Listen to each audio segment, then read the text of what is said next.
I highly doubt that you can't do a little housework just because you're pregnant. Do you really know what it means to be a housewife? Of course. I believe I am completing my household chores to the best of my ability. Unfortunately, my body hasn't been able to keep up, and that forces me to rest quite often. There's no way that's true. You're just using being pregnant as an excuse to be lazy and put off your wifely duties. Do you really think it's okay for you to be such a sloth? There is no way that I believe that. I am working as hard as I can and trying to do as much as possible. I heard from Heath that you've been slacking in making him meals, and the quality of his food is also dropping. To think we allowed such a miserable specimen of a wife to marry into our family. We are this close to completely giving up on a lost cause such as you. It is true that I haven't been able to make meals the same way I had been able to before. It's just that my morning sickness and nausea act up more when I smell certain foods. Even with that, I make sure Heath gets a healthy meal 3 times a day. He also says he is grateful that I am trying so hard for him. He even said that he would buy his lunches during this period to make things easier on me. He's just acting nice to you because he knows he married such a useless wife and knows he can get better food elsewhere. For the past month, all I hear from you is, "I'll try," or "I'm doing my best," and other excuses that seem thought up by a mentally challenged chimp. If the results are garbage, then it doesn't matter how hard you try. I'm sorry that I can't do things the way you want, but I am doing as much as my body will allow me at the moment. I promise to try harder to earn your respect. Try? You? How is that going to change anything? As hard as you try, things won't change much because the level that you think of hard work is still under par when compared to normal housewives like me. Since your baseline abilities are so low, I guess that's just another one of your defects. But I expect you to be able to do at least the bare minimum for my son. Since we all know that you're below average in pretty much everything, don't you think that you should be putting forth more effort to meet society norms? I have no response to that. While that may be true, I'm sure I could do more if I was able to get more advice and support from you, my mother-in-law. You want my support? Why would I lend my support to someone who doesn't try hard themselves? If you want my support, you need to earn it. No way in hell will I help someone as lazy as you and only good at giving excuses. You probably tricked Heath into having a child with you, right? What do you mean? That makes no sense at all. You wanted to keep living the sweet, easy life of being a housewife, so you're using Heath to support your lazy lifestyle and guilt him into going easy on you by getting yourself pregnant. You're just taking advantage of Heath because he makes good money, aren't you? And by having a kid, it'll be harder to cut away a parasite like you. You are the most conniving, audacious woman I have ever met. It's not like that at all. I loved the job I had before we got married, and I was raised to be self-sufficient by my family. Heath knows how much that job meant to me, and even he was surprised when I quit it to follow him when he got transferred to the main office. We agreed that I would do work around the house until I found a new job. But then we found out I was pregnant, so that got put on hold. I fully intend to go back to work once our child's born and things settle down. A likely story. You say that now, but I know that you finally understand that lazing around the house and doing the bare minimum fits your millennial brain. You're just going to find some excuse to keep working as a housewife and live off Heath's hard work. It is so easy to see through the shallowness of your personality and your belief in your own entitlement. I know that women like you who are a little pretty use their charms to nab a guy better off than themselves so they can lead a life of luxury and do almost nothing in return. I can't stand the sight of your generation that have had everything handed to them on a silver platter think that they can continue to get through life leeching off others. It may be true that my generation had it easier than those before it, but isn't that what all parents strive for? I too want to work hard so my children don't have to go through many hardships.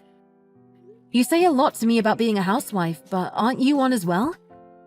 Of course I am, but it's okay because that's just the time we lived in. Nothing wrong with that. Men worked and women stayed at home, keeping the place clean and making sure the men had a warm meal waiting for them when they returned. Really? My parents both worked full-time, and so did the parents of almost all the people I grew up around.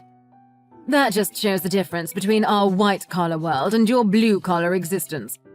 Nothing to be ashamed about. Well, if I had a daughter like you, I would be pretty embarrassed by how you turned out. I don't think that has anything to do with it. Stop changing the course of this conversation. Do you understand what it means to be a part of this family? Once you took our name, certain responsibilities also came along with it. With that being said, for the next family reunion next month, you don't expect to be treated different just because you're pregnant, do you? There are going to be a lot of people there, so don't embarrass me by not doing your fair share of the work. I expect you to work doubly hard to show that you are a good fit for our family. I will help out as much as my body will allow me to. By then, my morning sickness should have abated for the most part. I hope you understand your position here. You are going to be allowed to visit your in-laws' house, so you had better show up prepared. You know what that means, right? Don't come empty-handed. Of course, we always bring a gift of gratitude when we visit. I always try to choose something that best suits the occasion that we meet under. Then instead of the cheap crap you usually bring around, why don't you dig a little deeper and bring something that might actually make me happy? I try to choose something different every visit, but I just can't figure out what your preferences are. If you could, please let me know what you would like to see us bring. Seriously, this is how your generation handles things? Are you so insensitive and bad-mannered that you have to ask such things? In my day, such questions were unthinkable. It pains me to see how uncultured people like you have become. Try thinking for yourself for once and show that you can choose something that would make me happy. I understand. I will think about it and get Heath's opinion on what to get you guys. Hello, Sarah. Do you have a little time to talk? There's something that's been bothering me, and I wanted to clear it up with you. Hey, it's good to hear from you again. What can I do for you? Recently, Christy has been in a really bad mood. Unstable, really. I'm not sure if it's because of menopause or some other reason, but all she does is complain constantly. I know it's rude of me to contact you directly about it, but she is always talking poorly of you, and it is worrying me mightily. Thank you for coming to me directly with this. If there is something that I am doing wrong, I will fix it. Could you please let me know what she's unhappy about? Well, ever since Heath first introduced you to us, I've known you as a humble and hard-working individual, so I'm not swallowing everything my wife says as the gospel truth. So if anything I say is not true, I want you to let me know. Just hearing you say that makes me feel safer and happy. Thank you for trusting me. Okay, so for example, is it true that since you quit your old job and got pregnant, you've been blowing through Heath's savings? What? That's impossible. We've been making do with the income Heath brings in every month, and haven't had to resort to either of our savings yet. Heath gave me full access to all his accounts so I could get things ready for our baby, or make things easier for me while I'm pregnant, but I feel that the money should be saved for something else if we can get by with what he is making already. I see. So Christy is lying to me again. It's hard for me to say it, but that seems to be the case. Also, since I'm at home resting most of the time, I don't really have a reason to spend much money at all. There is no reason at all for me to dip into Heath's savings at all. That makes sense. According to Christy, ever since you got pregnant, your personality has shifted and you've been buying expensive brand products to relieve the stress you feel from the pregnancy. And because of that, your relationship with Heath is becoming strained. I'm shocked to hear this, not only because it's not true, but also because it doesn't even sound real. Why would she believe something like that? So, that's the case. To be very honest with you, I've seen this happen before. What do you mean? I know that our extended family is meeting up at our place for a New Year's get-together, but I was wondering if the three of us, including Heath, could sit down and have a talk before then. Of course. I will check with Heath, but I'm sure it would be fine. He wanted to talk with you too.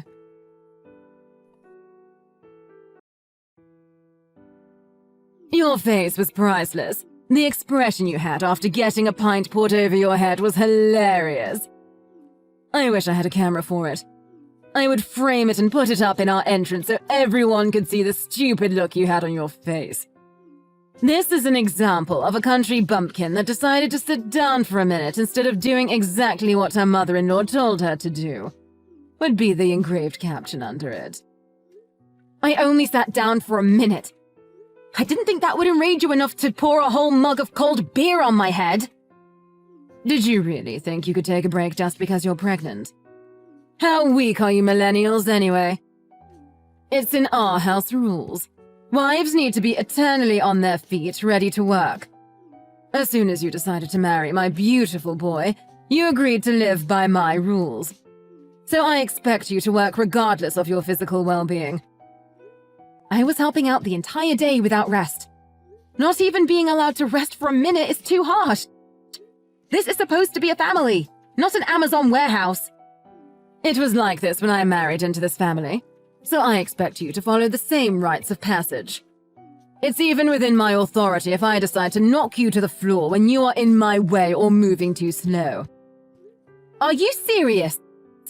You have to be kidding. That would put the child I carry in danger. Then it's your job to protect them by not being lazy and working hard. It doesn't matter if you're pregnant. You just married into our family, so you need to sweat just to earn a place here. Next time I catch you resting, even for a second, you will find your butt out on the street so you can think about how useless you are being. Don't worry, I'm never coming back. Like you have a choice. When Heath wants to see me, you will have to come along as well. Then I can take good care of you at that time. Wrong. Neither Heath nor myself will ever share the same roof as you ever again. Tonight was the last time you will probably ever see either of us. Thank you for showing me how not to act as a mother-in-law when my children bring home their partners. What on earth are you talking about? Who do you think you are, talking to me like that? When you get back from changing your clothes, I am going to show you the true meaning of respecting your family. Hurry up and change. How long does it take you? This is what I'm talking about when I say you are a slow dullard. Heath has already snuck me out of the house and we are on our way home. Since you will never see me again, you no longer need to focus your anger on me. Please find something to direct your ire at. Maybe knitting, jogging, joining the army as a drill sergeant. Don't give me that horse crap. Once you marry into my family, you will be expected to be useful as an in-law. Once Heath read that you would kick me out of the house in this weather, he lost it. He said anyone who would put a mother and child in that much danger is worse than Stalin and a shame to mankind. That's how he put it, minus the expletives. Quit messing around and get in here. As long as you do as you're told, nothing bad will happen to you. So quit running your mouth like those pundits on the news. Everyone knows that expecting mothers should not be put under too much stress by working. You know this better than most, don't you, Christy? What kind of weak snowflake talk is that? Quit acting like a victim and get back here. You are so caught up in your self-righteous ranting that you haven't looked around the room at all, have you? Where is everyone? You've just been projecting your own disingenuous ideals onto me this whole time, haven't you? The lazy daughter-in-law that always shirked her duties was you, wasn't it? How dare you? How would you know anything? I heard everything from your husband. When you were pregnant with Heath, you used that as an excuse to completely stop doing housework. He said that he would come home to a dirty house and no food in the kitchen, but find you in your famous reclining Buddha pose on the sofa, laughing and snacking in front of the TV. Famous? What's that mean? Yes, it's an inside joke amongst the whole family. You were probably in that pose on your sofa during most of our conversation, weren't you? How dare you? No, I wasn't. Aunt Shelley snapped a pic and sent it to me before she snuck out 15 minutes ago. Colin showed me his collection of pictures he's taken of you over the past 20 years. On that couch, in that pose. I actually peed myself a little laughing looking at them. I would like to blame it on the pressure the baby is putting on my bladder, but it probably would have happened regardless. Lies. Horrible lies. Back to the salient point. When you were pregnant, you used that as a shield to avoid doing any chores even when you felt fine. In fact, You always bragged that you never once experienced morning sickness to your friends after Heath was born. You went on shopping sprees with his credit cards, claiming that it was the only way to relieve the stress you felt from the pregnancy. Whenever someone confronted you about your behavior, you would go into histrionics and enter drama queen mode. I don't know what Trevor told you, but it's obvious that those are all lies. I even heard similar stories from his siblings, cousins, and nieces and nephews. So with so many corroborating stories, it's difficult to believe your claims that they are all lies. How could you? Why would you stick your nose so deep into our family's affairs? There is no reason for Father to lie. In fact, these stories only make him look bad for letting you walk all over his family name. There really was no need for me to talk to so many other family members, but once they heard that I was looking for more evidence, they began contacting me instead. Trevor telling me his story had the effect of the little Dutch boy taking his finger out of the hole in the dike. There's even a group chat full of family members trading stories about you named A Compendium of Caligula Christie's Chronicles. You can credit that clever alliteration to Heath. This is the most humiliating thing I have ever heard. Oh, it gets worse. Colin made an internet forum of the same name and it blew up. Oh, what? It's better if you stay clueless about that one. How could you do something so terrible to me after all I've done for you? Me? I just asked questions if my treatment at your hands was par for the course in this family, and obviously it wasn't.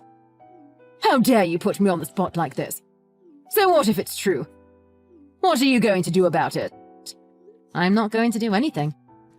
The beer incident that you so enjoyed inducing seems to be the straw that broke the camel's back. Trevor has had it and intends to cut you off completely. What do you mean? Where is he? He's in the passenger side next to Heath. Why did you take him with you? What are you going to do to him? Whoa, stop jumping to conclusions. We didn't take anyone. He wanted to come with us because he was sickened by what you did tonight. He was in tears and on his knees begging us for forgiveness, even though he did nothing wrong. Why does he have to apologize? You were the one who was being lazy. You were the one loafing around your entire life. Trevor. No way. Yes way. He decided to reply to that after reading it. Tell Trevor to stop coddling you and get back here where he belongs. It seems that you were always the abnormal one. His parents disliked you from the beginning, but he stuck by you out of duty and the hope you would become a better person. That's not true. They loved me like their own daughter. I was the best daughter-in-law they could have ever asked for. You never brought gifts. You entered their house without greeting them. You acted like you owned everything. You disappeared into the bathroom whenever it came time to clean up during family get-togethers.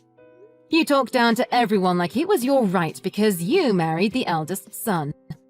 And the most hypocritical thing of all is that you used your pregnancy as a get-out-of-jail-free card to avoid helping out during the family's New Year's party. How did your ears not burst into flames in embarrassment telling me to do all the things you refused to do?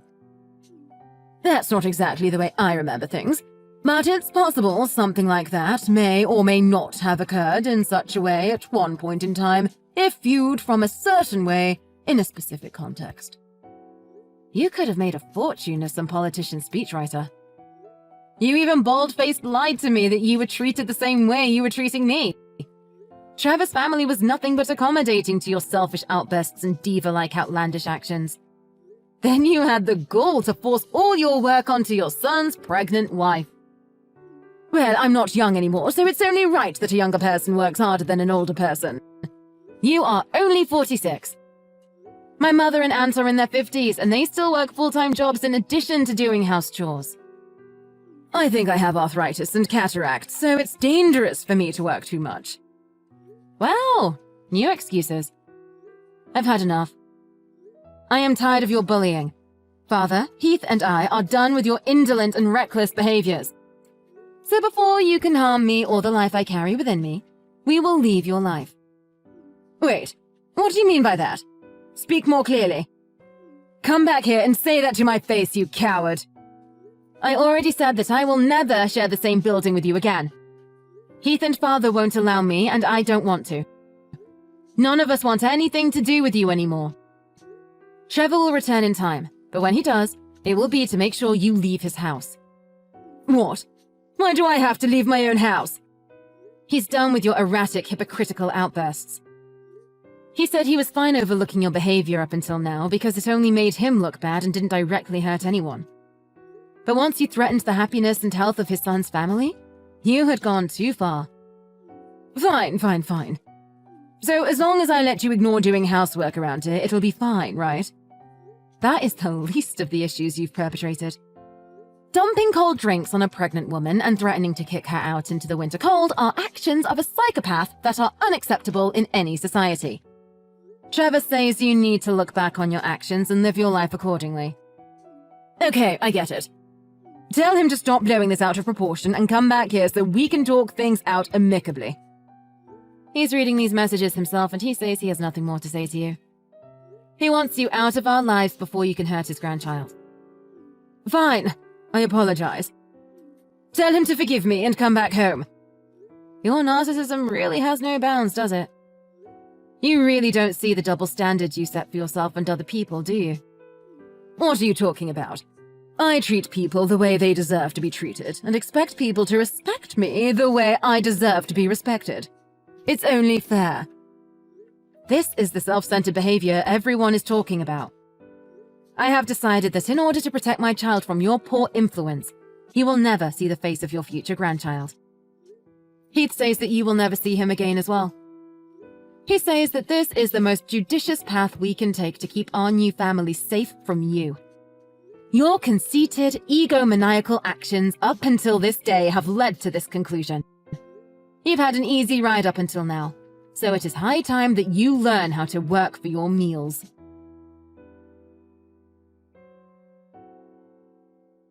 It turns out that Christy fell on her knees and cried for forgiveness from Trevor when he returned home a few weeks later. Unfortunately for her, he had had enough of her self-absorbed ways, so her apologies fell on deaf ears. He turned her out of his house after living large as a failure of a housewife, which forced her to find a part-time job so she could afford a ratty apartment to live in. We can only hope that this experience can open her eyes to her foolishness and give her a change of heart. I'm not holding my breath on that, but who knows what the future holds.